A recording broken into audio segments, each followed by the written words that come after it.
আজকের ক্লাসে আমরা মাইক্রোসফট এক্সেলের দুটি প্রজেক্ট শিখব। একটি প্রজেক্ট ডাটা এন্ট্রি নিয়ে, অর্থাৎ কিভাবে ডাটাগুলো এন্ট্রি করা হয়। আরেকটি প্রজেক্ট হলো কিভাবে একটা বিদ্যুৎ বিল তৈরি করা হয়। বিদ্যুৎ বিল যদিও বা এখন সম্পূর্ণ সফটওয়্যারের মাধ্যমেই করে, একটা সময় ছিল এক্সেলের মাধ্যমে করা হতো। এক্সেলের মাধ্যমে সূত্র দিয়ে, ফর্মুলার মাধ্যমে তার ফলাফলটা তারা বের করত। যেমন আপনি একজন বিদ্যুৎ অফিসের কম্পিউটার অপারেটর, আপনাকে যখন দায়িত্ব দেওয়া হবে যে আমার এই এরিয়াতে যতগুলো মিটার আছে, প্রতিটা মিটারের ইউনিট অনুযায়ী তার বিলটা হিসাব বের করে দাও, গভর্নমেন্টকে হিসাব দিতে হবে। তখন আপনি কিভাবে করবেন যদি আপনার সূত্রটা জানা না থাকে? এর জন্য আপনাকে সূত্রটা তৈরি করতে হবে। আমরা হয়তো আপনাদেরকে সূত্র শিখাবো, আসলে সূত্র শেখার বিষয় না, গণিত মুখস্থর বিষয় না, গণিত বুঝার বিষয়। আপনি যদি গণিত বুঝেন, হাজার রকমের নতুনত্ব হিসাবগুলোকে আপনি খুব সহজেই করতে পারবেন। আর যদি না বুঝেন, মুখস্থ করেন, তাহলে যে কোনো সময় হালকা থেকে হালকা, ছোট থেকে ছোট গণিত হিসাব করতে আপনার জন্য কষ্টকর হয়ে যাবে। এর জন্য মাইক্রোসফট এক্সেলে যে ফর্মুলাগুলো আমরা বলি, এগুলো যে আপনি মুখস্থ করবেন এমনটা না, আপনাকে কি করতে হবে, এগুলো বুঝতে হবে। কোনটার কি কাজ, কোনটা দিয়ে আমরা কি কাজ করতে পারবো, কোনটা দিয়ে আমরা কোন সমস্যার সমাধান করতে পারবো। যখনই আপনি এই সকল জানবেন, তখনই আপনার পক্ষে কাজটা করাটা সহজ হবে। এখন দেখেন, আমরা একটা প্রজেক্টের দিকে একটু চোখ বোলাই। এ হলো একটা বিদ্যুৎ বিলের, অর্থাৎ আপনার এরিয়াতে যতগুলো মিটার আছে সকল মিটারের ইউজার নেম এবং মিটার নাম্বার, এবং সে কত ইউনিট ব্যবহার করেছে সেই অনুযায়ী তার বিলটা হবে। যারা ফিল্ডে থাকেন, যারা মিটারের ইউনিটটাকে লিখে নিয়ে যান, তারা লিখে কম্পিউটার অপারেটরকে দেয়। কম্পিউটার অপারেটর কি করে? কম্পিউটার অপারেটর তার এই সফটওয়্যারের মধ্যে অথবা তার শিটের মধ্যে এটা এন্ট্রি করে, মিটার নাম্বার দেখে দেখে তার ইউনিটটাকে এন্ট্রি করে। মিটার নাম্বারটা তার লেখা থাকে আগে, যেহেতু মিটারটা নির্দিষ্ট এবং মিটারটা কার নামে তার নামটা নির্দিষ্ট, সেই হিসাবে এটা কি করা থাকে, পূর্ব থেকে এন্ট্রি করা থাকে। এর জন্য আমি আপনাকে মার্ক করে দেখিয়েছি, এটা সবসময় স্থায়ীভাবে থাকে। আপনার নতুনত্ব যে কাজটা করতে হবে সেটা হলো ব্ল্যাক কালারের লেখাগুলো। যেমন আকরামের মিটার নাম্বার 1, তার এই মাসে সে 70 ইউনিট ব্যবহার করেছে। গভর্নমেন্টের একটা নিয়ম আছে, যত বেশি ইউনিট ব্যবহার করবে তত বেশি বিল আসবে, অর্থাৎ তার পার ইউনিট প্রতি বিলের পরিমাণ তার দ্বিগুণ পরিমাণ হয়ে যাবে। সেই হিসাবে আপনাকে একটা সূত্রের মাধ্যমে এই ফলটা বের করতে হবে। যেমন আপনার এই এরিয়াতে হয়তো হাজারটা মিটার থাকতে পারে, আপনি তো এভাবে দেখে দেখে ইয়ে করতে পারবেন না। যেমন এখানে বলা আছে, যদি 150-এর নিচে হয়, অর্থাৎ 150 থেকে তার নিচে হয়, তাহলে প্রতি ইউনিট প্রতি সরকার 1 টাকা 75 পয়সা করে নিবে। তাহলে এখানে লেখা আছে 70, তার মানে 150-এর নিচে। আপনি এটার সাথে এটা যদি এটা গুণন দিতে চান, এভাবে আপনি কতজনকে গুণন করবেন? যখনই আপনি এভাবে গুণন করতে যাবেন, তখন আপনার সময় কি হবে, নষ্ট হবে, ভুল হওয়ার সম্ভাবনা আছে। যদি আপনি এই সূত্রগুলোকে, অর্থাৎ 4টা যে পয়েন্ট আছে, অথবা 5টা অথবা 6টা অথবা 8টা, যতগুলি পয়েন্ট থাকুক না কেন, আপনাকে অবশ্যই নিয়মগুলো বলে দিবে। সেই নিয়ম অনুযায়ী আপনাকে একটা সূত্র তৈরি করতে হবে। আপনি যখন একটা সূত্র তৈরি করবেন, তখনই আপনি ওই যে সারাদিন গরুর মতো যে খেটে যে বিলটা আপনি তৈরি করতে, সেই কাজটা অল্প সময়ের ভিতরে সমাধান করতে পারবেন। তাহলে সূত্রটা কিভাবে তৈরি করব সেটা আমরা আগে জানি। এখানে ফলো করেন, যেমন গভর্নমেন্টের নিয়ম আছে, যদি কোনো মিটারে 150-এর নিচে হয় 150 পর্যন্ত, তাহলে তার থেকে যত ইউনিট হবে প্রতি ইউনিট প্রতি গুণন করা হবে 1 টাকা 75 পয়সা করে। 1 নম্বর শর্ত। সেকেন্ড শর্ত হলো যদি 300 ইউনিটের নিচে হয় 150 পর্যন্ত, অর্থাৎ 151 থেকে 300 পর্যন্ত, তাহলে প্রতি ইউনিট প্রতি গুণন করা হবে 2.25 টাকা, 2.25। সেকেন্ড শর্ত এটা। থার্ড নাম্বার শর্ত হলো যদি 500-র নিচে হয় 301-এর উপরে, তাহলে প্রতি ইউনিট প্রতি তার থেকে নেওয়া হবে 3.5 টাকা করে। চতুর্থ নাম্বার শর্ত হলো যদি 500 ইউনিটের উপরে যতই হোক, সেটা 5,000, 5 লাখ হতে পারে, তাহলে প্রতি ইউনিট প্রতি তার থেকে নেওয়া হবে 5 টাকা করে। এখন দেখেন 4টা আছে, যদি 5টা থাকে 6টা থাকে, তাহলে এভাবে আপনি কি করবেন, সূত্রটাকে তৈরি করবেন। সূত্রের নিয়মটা হলো যদি এত নিচে হয় তাহলে লেস দান। আমরা যখন কোনো ফলাফল বের করি সেটা হয়তো প্লাস করি, না হয় মাইনাস করি, না হয় ভাগ করি, না হয় গুণন করি। এগুলো হলো কর্ম, অপারেট। এগুলোর মাধ্যমে আমরা অপারেট করি। কিভাবে করি?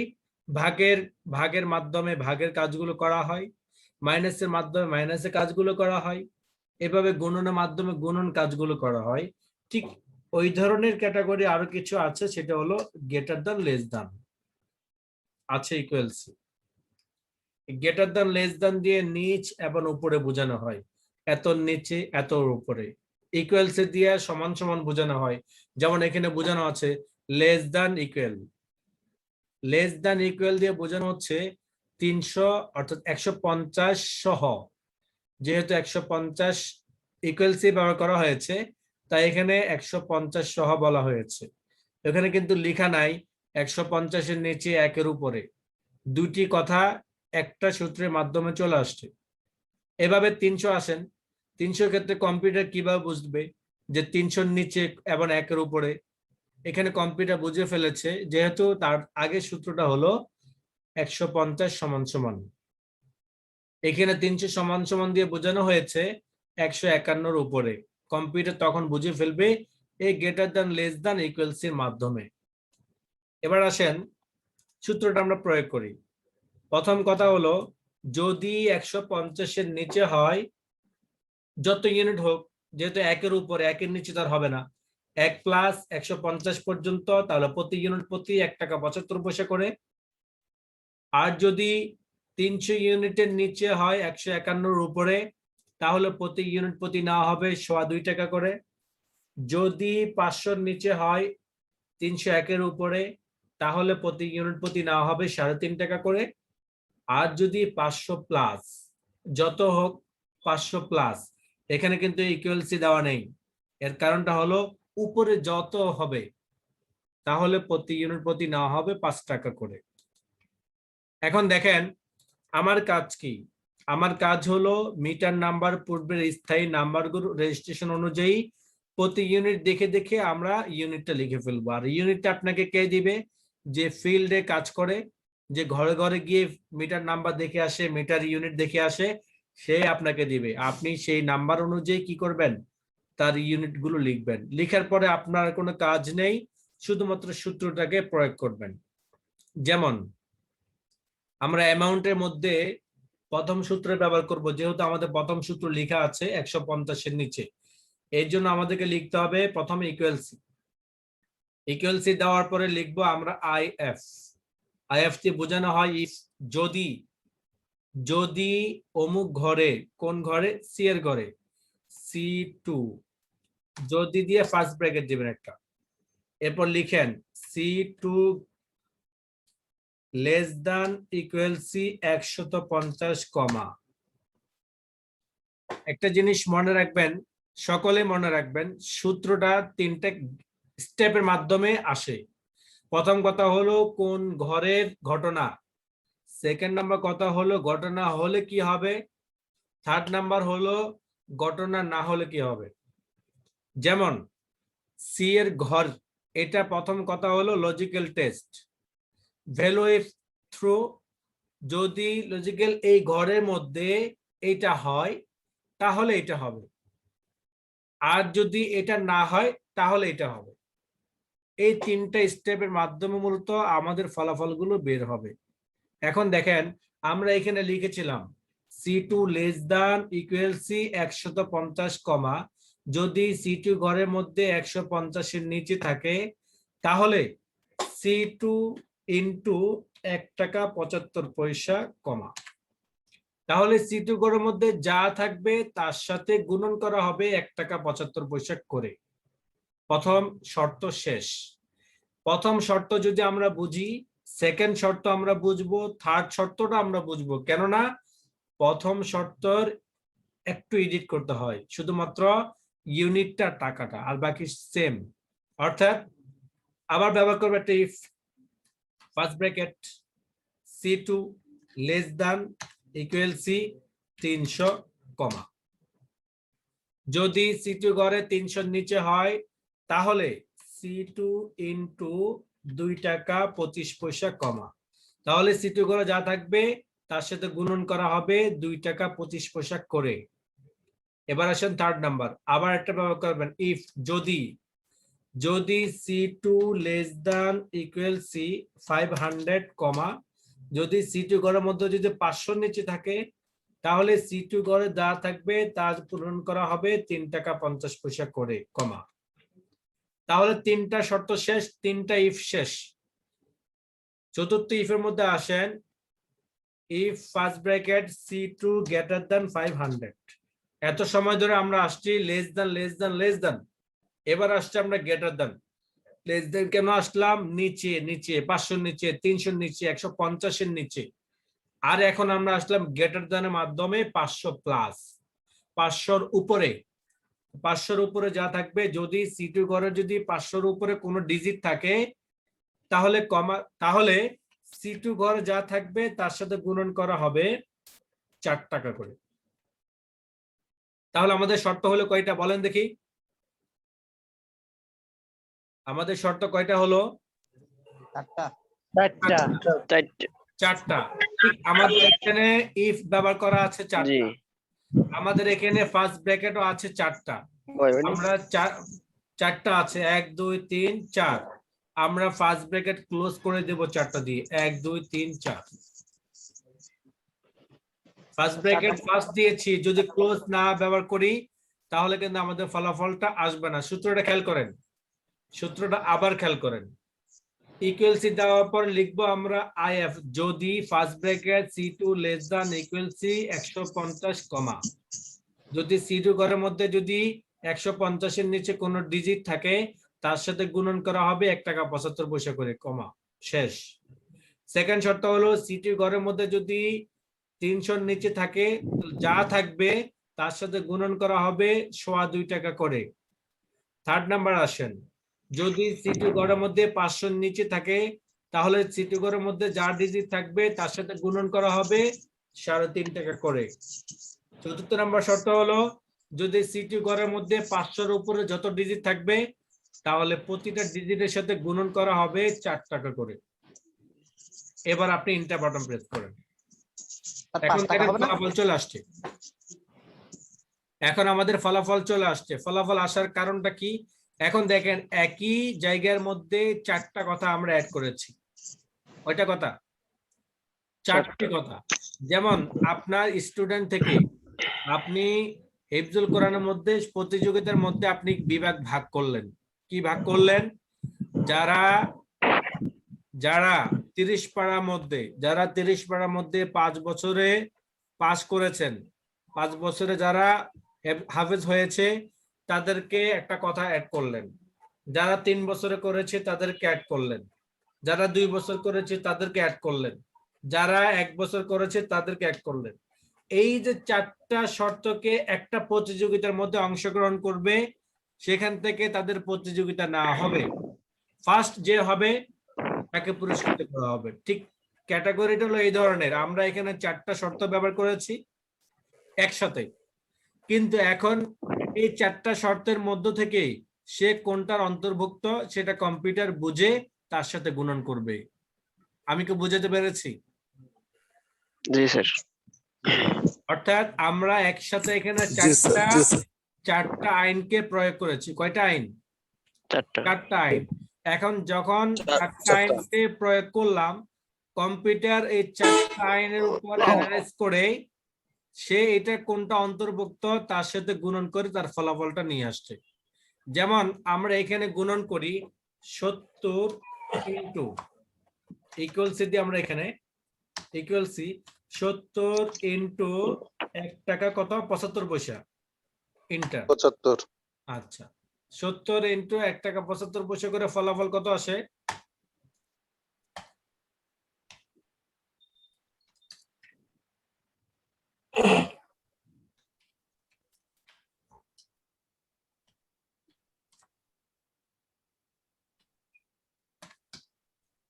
কত আসছে? 123 টাকা। কি বলেন? জি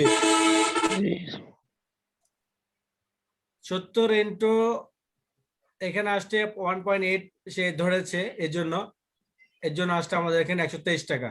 আর এখানে আসছে 122 টাকা 50 পয়সা, যেহেতু আমরা 75 পয়সা করে হিসাব করেছি। এখন দেখেন এই যে আমাদের সূত্রটা ব্যবহার করে তো কত আসলো? 123 টাকা বা 22 টাকা। সে অ্যানালাইজ করে তার ফলাফল নিয়ে আসছে কত? 122 টাকা। আপনি এটাকে ফিল হ্যান্ড করেন, অর্থাৎ নিচের দিকে ড্রাগ করে ছেড়ে দেন, যার ফলাফল অনুযায়ী সে নিয়ে আসবে। যেমন এখানে 1200 আছে, তার মানে তার হিসাব করেছে 4 টাকা করে, যেহেতু 500 প্লাস। আমরা যখন একটা সূত্র ব্যবহার করব, সেই সূত্রের মধ্যে আমাদের একাধিক নিয়ম থাকতে পারে কিনা?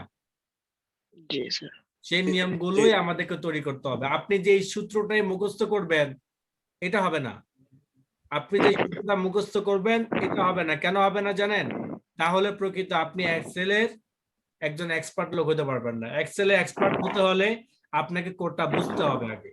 যদি আপনি কোডটা বুঝেন তবে আপনি কাজ করতে পারবেন।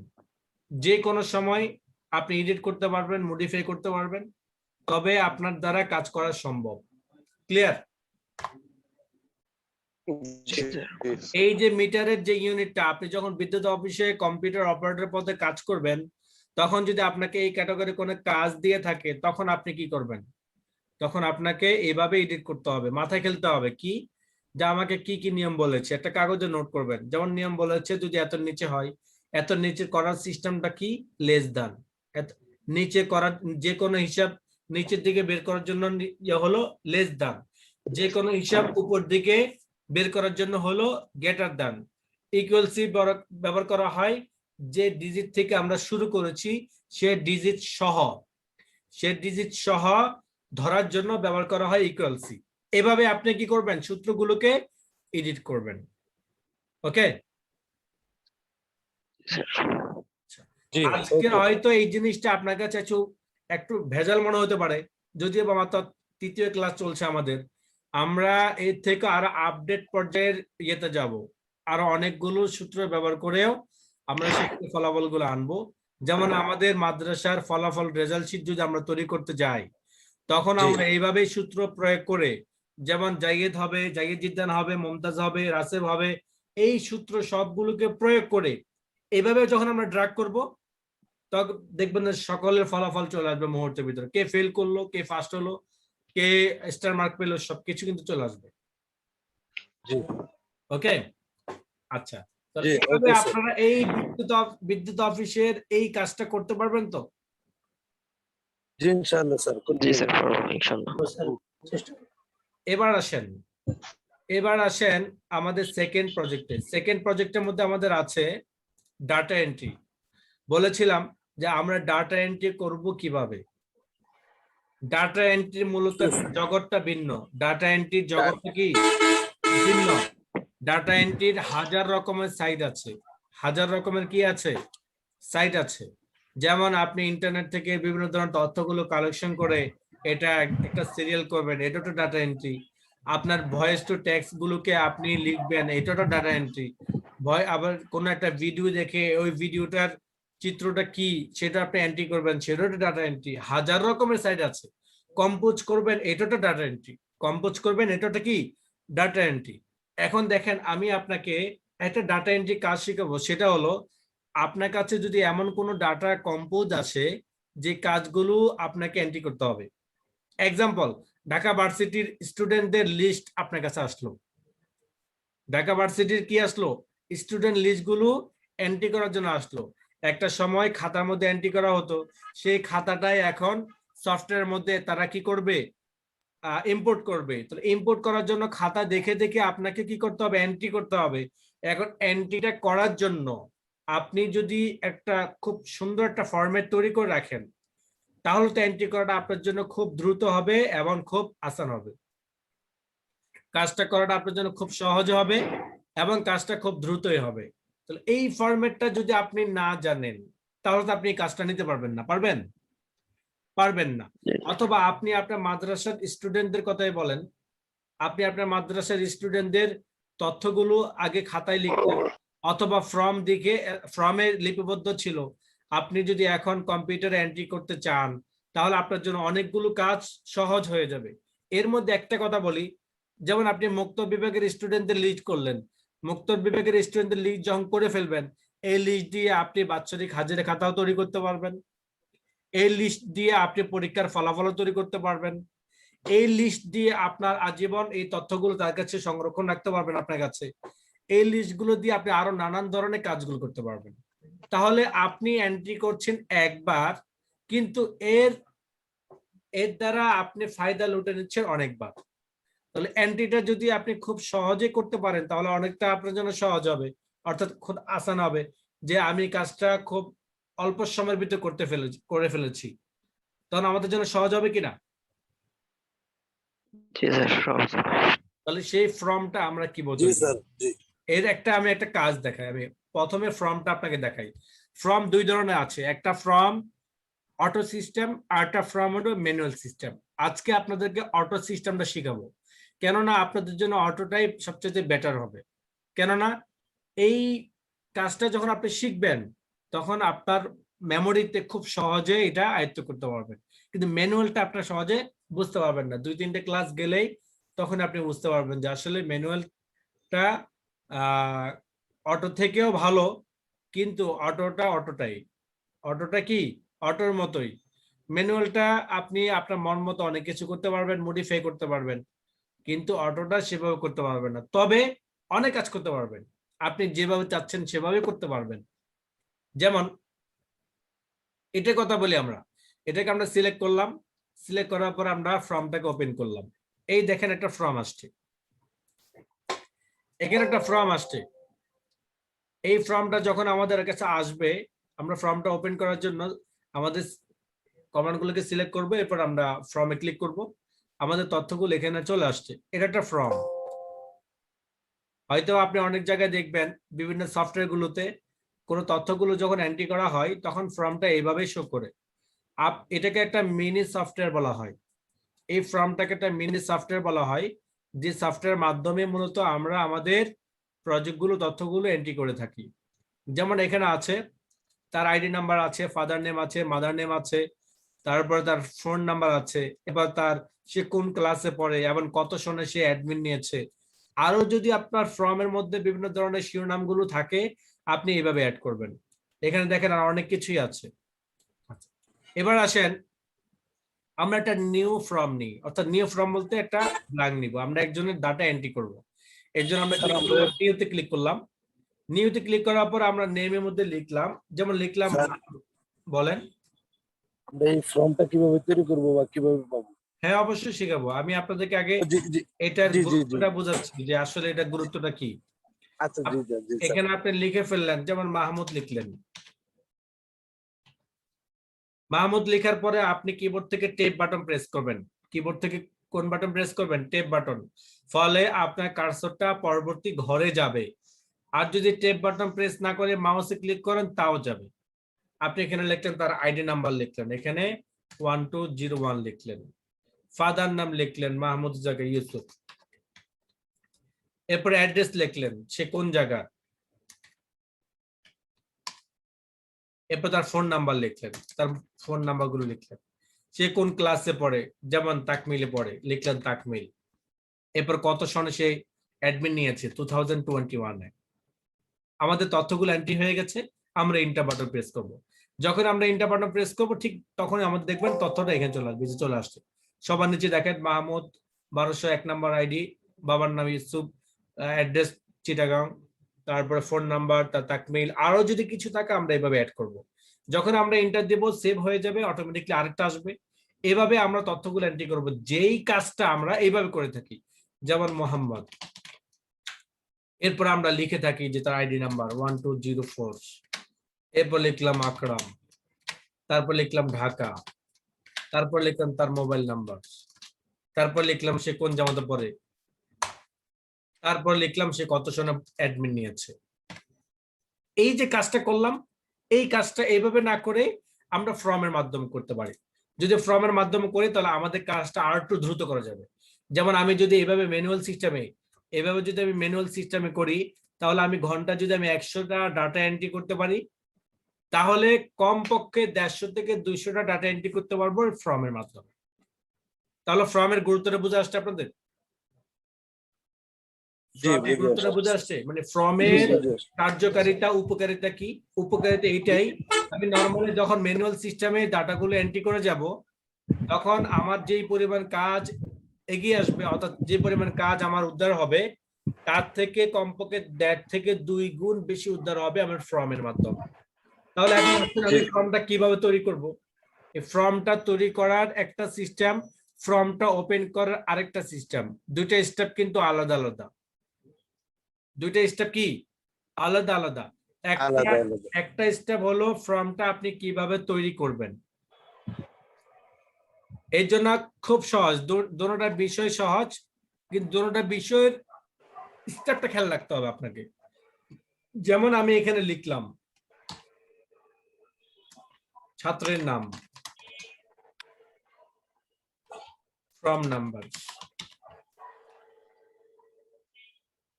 ঠিকানা, মোবাইল নাম্বার, তারপরে বিভাগ, আরো যদি কিছু থাকে সেটা লিখলেন, মন্তব্য। এখন দেখেন আমি আমার ঘরগুলোকে যতটুকু পরিমাণ প্রয়োজন ঠিক সেই পরিমাণ জায়গা আমরা এখানে বড় করে নিব। আমাদের জায়গাগুলোকে আমরা পারবো কিনা এগুলো বড় ছোট করতে? জি ইনশাআল্লাহ, জি পারবো, জি ইনশাআল্লাহ হয়ে গেছে। আর এগুলো আমরা, আচ্ছা এইবার দেখেন, আপনি যখন এখানে শিরোনামগুলোকে যা যা করণীয় করবেন, কালার করতে চাইলে কালার করে নেবেন, বোল্ড করার প্রয়োজন হলে বোল্ড করে নেবেন, ফন্ট চেঞ্জ করার প্রয়োজন হলে ফন্ট চেঞ্জ করে নেবেন।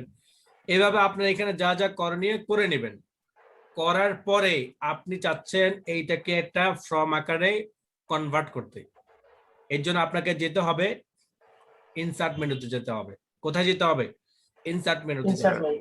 সেখান থেকে আপনি ক্লিক করবেন, টেবিল ক্লিক করবেন, টেবিলে ক্লিক করার পরে আপনি এখানে মাই টেবিল হ্যাজ হেডার্স, আপনি সেখানের মধ্যে টিক চিহ্ন বসিয়ে দেবেন। এবার ওকে বাটন প্রেস করবেন, আপনার ফর্মটা তৈরি হয়ে গেছে। আপনার ফর্মটা কি হয়ে গেছে? তৈরি হয়ে গেছে। এবং চাইলে ফর্মের স্টাইলটাও চেঞ্জ করতে পারেন। এখান থেকে আপনার স্টাইলটা, কোন স্টাইলটা পছন্দ আপনার, এখানে অনেক ধরনের স্টাইল, এগুলো কিন্তু আমরা শিখেছি মাইক্রোসফট ওয়ার্ডে। টেবিলের যেভাবে কাজগুলো শিখেছিলাম ঠিক সেভাবে আমাদের কাজগুলো করতে পারবেন। ফর্মটা তৈরি হয়ে গেছে। এখন আমাদের কাজ কি? এখন আমাদের কাজ হলো ফর্মটাকে ওপেন করা। ফর্মটাকে ওপেন করার জন্য ফর্মের কমান্ডটা আমার এখানে স্ক্রিনে থাকতে হবে। ফর্মের কমান্ডটা কোথায় থাকতে হবে? আমার স্ক্রিনে থাকতে হবে। আমার স্ক্রিনের মধ্যে ফর্মের কমান্ডটা পাবে, দেখেন এইটা ফর্মের কমান্ড। আপনি ফর্মের কমান্ডটাকে যখন ক্লিক করবেন তখন আপনার ওপেন হবে। এর জন্য আপনাকে আগে সিলেক্ট করতে হবে, এরপর ফর্মের ক্লিক করলাম। এখন দেখেন আমার ফর্মটা চলে আসছে কিনা? জি স্যার। এবার আপনি লিখেন আপনার ছাত্রের নাম, লিখলেন ছাত্রের নাম আকরাম। এবার টেপ বাটনের মাধ্যমে পরবর্তী ঘরে যান, ফর্ম নাম্বার লিখলেন 1200, ঠিকানা লিখলেন ঢাকা, মোবাইল নাম্বার লিখলেন তার মোবাইল নাম্বার, বিভাগ লিখলেন সে কোন বিভাগে পড়ে, মন্তব্য লিখলেন সে কেমন, ভালো, আরো যদি কোনো মন্তব্য থাকে সেটা লিখলেন। এবার আপনি ইন্টার বাটন প্রেস করেন, দেখেন আপনার এখানে ফলাফলটা চলে আসছে কিনা? এবার আপনি সেকেন্ডটা লেখেন মোহাম্মদ লেখেন, পরবর্তী ফর্মে যান,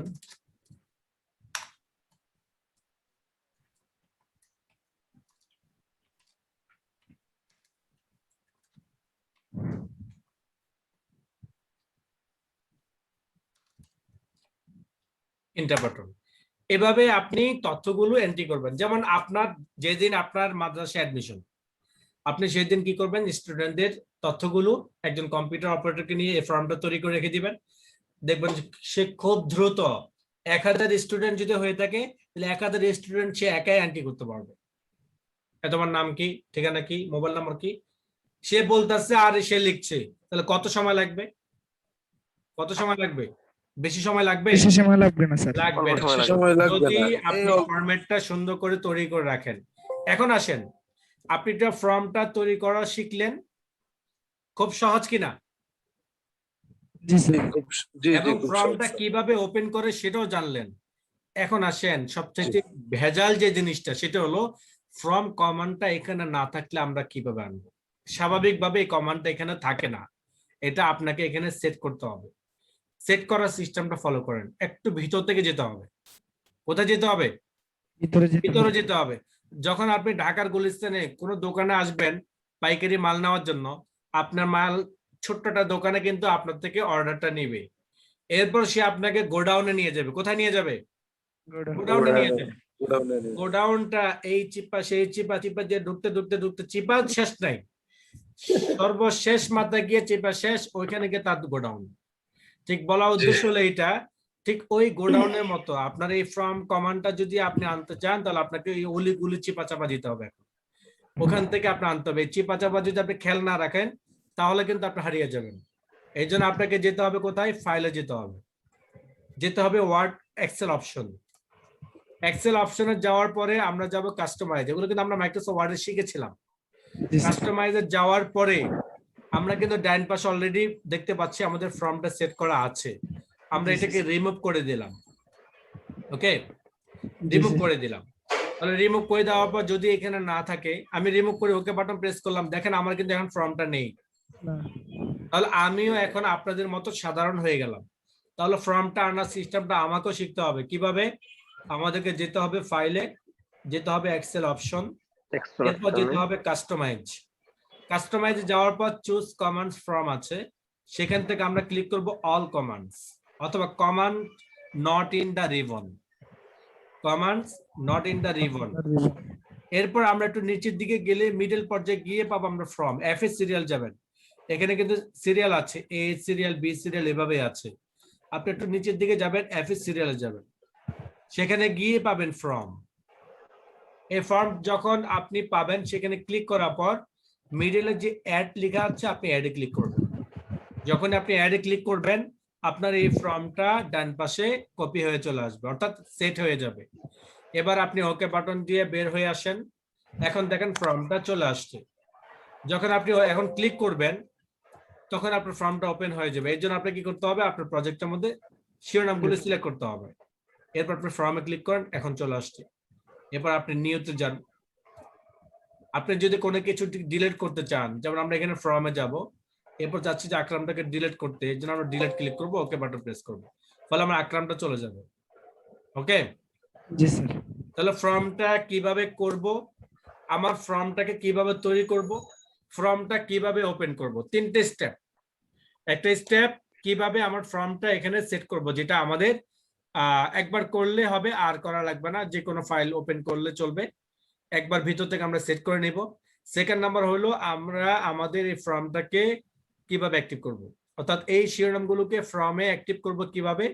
এই জন্য সিলেক্ট করার পর ইনসার্টে চলে যাব, ক্লিক করব এই টেবিল, এরপর আমরা মাই টেবিল হেডার্স ক্লিক টিক চিহ্ন বসিয়ে দিয়ে আমরা ওকে বাটন দিয়ে বের হয়ে যাব। এরপর আমরা শিরোনামগুলোকে সিলেক্ট করার পর ফর্মে যখন ক্লিক করব, তখন আমাদের ফর্মটা ওপেন হবে। আমরা নিউতে ক্লিক করব, এরপর তথ্যগুলো এন্ট্রি করে যাব। যখন ফর্মটা আসবে, এরপর থেকে আমাদের মাউস ধরার প্রয়োজন নেই, আমরা সব কাজ কিবোর্ডে করে যেতে পারবো। একটা নাম, এই 5-6টা শিরোনাম আমার এন্ট্রি করতে সর্বোচ্চ 10 থেকে 15 সেকেন্ড লাগবে, যদি আমি সত্যিকার একজন টাইপার হয়ে থাকি। আর যদি টাইপার না হয়ে থাকি, তাহলে হয়তো আমার সময় লাগবে হয়তো 1 মিনিট, এর বেশি লাগবে না কখনো। ক্লিয়ার? জি স্যার।